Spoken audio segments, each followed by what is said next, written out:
এই মাস থেকে করব। আমি অনুরোধ করবো আপনারা অত্যন্ত ভাবগাম্ভীর্যের মধ্য দিয়ে আজকের এই ইফতার মাহফিল হবে এবং আমরা ঈদ উল ফিতর পালন করব। আমাদের থানা বিএনপি সুযোগ্য সাধারণ সম্পাদক অনেক কথা বলেছেন। এটি নতুন সরকার তার পদযাত্রা শুরু করেছে। নতুন সরকারের শুভ উদ্বোধন ঘোষণা করেছেন। আমরা সোশ্যাল মিডিয়ার মাধ্যমে দেখলাম হাজারো মায়েরা একটা কার্ড পাওয়ার পরে 2 থেকে 2,500 টাকা পাওয়ার পরে তাদের যে সন্তুষ্টি, যাদের যে আশা আকাঙ্ক্ষার যে প্রতিফলন ঘটেছে, তারা যেভাবে তাদের বহিঃপ্রকাশ ঘটিয়েছে, না দেখলে বিশ্বাস করা যাবে না। বন্ধুরা আমার, আমরা আজকের এখান থেকে দোয়া করবো তারেক রহমান যেন যে উদ্দেশ্য নিয়ে শুরু করেছে সেটা যেন উনি সফলকাম হন।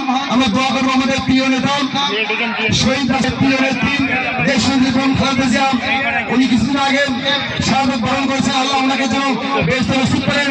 আমাদের প্রিয় নেতা ঝিনাইদহ হরিণা কোন গণমানুষের নেতা জনাব আলহাজ মুর্শিদ আহমদ সাহেব, উনি মৃত্যুবরণ করেছেন। ওনাকে আল্লাহ যেন বেহেশতে নসিব করেন। নেতা জননেতা জনাব মজিদের আজকে ওনার নির্দেশনায় আজকে হরিণাকুণ্ড পৌরসভা সহ 8টা ইউনিয়নে আজকে ইফতার মাহফিল অনুষ্ঠিত হচ্ছে। আপনারা জানেন ওনার নির্দেশনায় উনি আপনাদের পাশ থেকে সরে যায় নাই। যদিও ওনার সাথে আমরা ঠিক মতো আচরণ করতে ব্যর্থ হয়েছি, এটা হরিণাকুণ্ড মানুষের ব্যর্থতা। এর ভোগ কিন্তু আমরা পাবো। এর অবস্থা কি হবে আপনারা আমরা সবাই ধীরে ধীরে অনুভব করবো। আজকে হরিণাকুণ্ড ডেভেলপমেন্ট ওয়ার্ক ব্যাপকভাবে হওয়ার কথা ছিল, কিন্তু সেটা হবে কিনা সেটা আপনারা বুঝবেন আর 5টি বছর। আমরা আজকে কিভাবে আজকে এটা আমরা প্রত্যাশা করি এবং আপনারা পারেন। এবং আমাদের প্রিয় নেতা জেলা বিএনপি সুযোগ্য সভাপতি অ্যাডভোকেট মজিদ ভাই যেন জড়ো হবেন, উনি সুস্থ থাকতে পারেন। কেন হরিণাকুণ্ডুর যে অসমাপ্ত কাজ আছে ওনার হয়তো কষ্ট হবে করতে লোক নেই। এই শ্যাম সাধনা করে যাচ্ছি আল্লাহর নৈটুকু লাভের জন্য, আল্লাহর সন্তুষ্টির জন্য।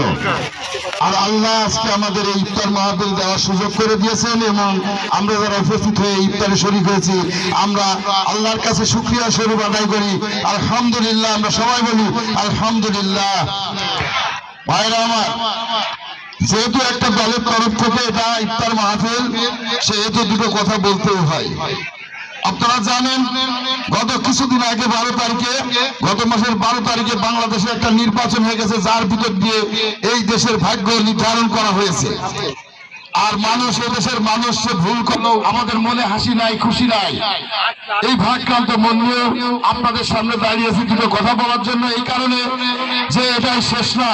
আমরা যে ব্যর্থতার পরিচয় দিয়েছি, আমাদের সামনে যে সাধারণ নির্বাচন,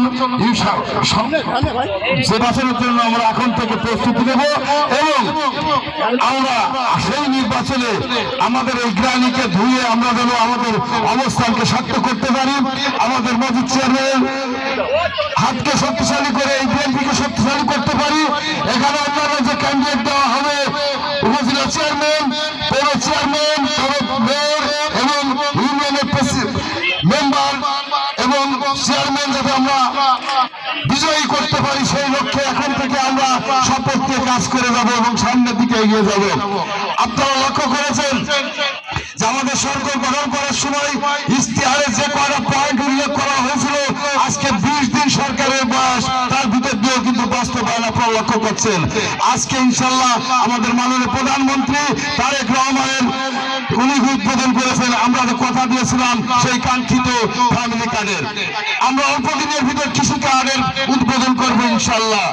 আমরা 10,000 টাকা মাফ করার জন্য বলেছিলাম, ইতিমধ্যেই ব্যাংকগুলোকে জানিয়ে দেওয়া হয়েছে সুদ সহ কিছুদিন 10,000 টাকা মাফ করে দেওয়া হবে। এমনি ভাবে বাংলাদেশের যে উন্নয়নের দিগন্ত উন্মোচন হবে তারেক রহমানের নেতৃত্বে, সেটা আমরা উদ্বোধন ঘোষণা করেছি ইনশাআল্লাহ। আমরা কথা দিয়েছিলাম, আমাদের মাননীয় প্রধানমন্ত্রী তারেক রহমান কথা দিয়েছিল যে আমরা যদি ক্ষমতায় যেতে পারি, বাংলার মানুষ যদি আমাদেরকে ক্ষমতায় নিয়ে যায়, আমাদের যে দেশ সেবা করার সুযোগ দেয়, তাহলে আমরা সবচেয়ে সম্মানিত মানুষ হচ্ছে মসজিদের ইমাম এবং মুয়াজ্জিন বিশ্বাস করি। অতএব বিএনপি যেটা বলে বিএনপি সেটা করে। বিএনপি আমাদের দেশের মাটি ও মানুষের দল, এই দেশের উন্নয়নের দল, এদেশের শান্তি রক্ষাকারীর দল। অতএব এই বিএনপির সাথে আপনারা সাথে থেকে আপনারা ইনশাল্লাহ ভুল করেননি, সেটা প্রমাণ করেছে। আমি সবাইকে বিএনপি পতাকা ধরে ঐক্যবদ্ধ হয়ে আপনি আগামী যে নির্বাচনগুলো তাতে ধন্যবাদ। আপনার সামনে আলোচনা নিয়ে এসেছেন আজকের এই অনুষ্ঠানের সম্মানিত সভাপতি।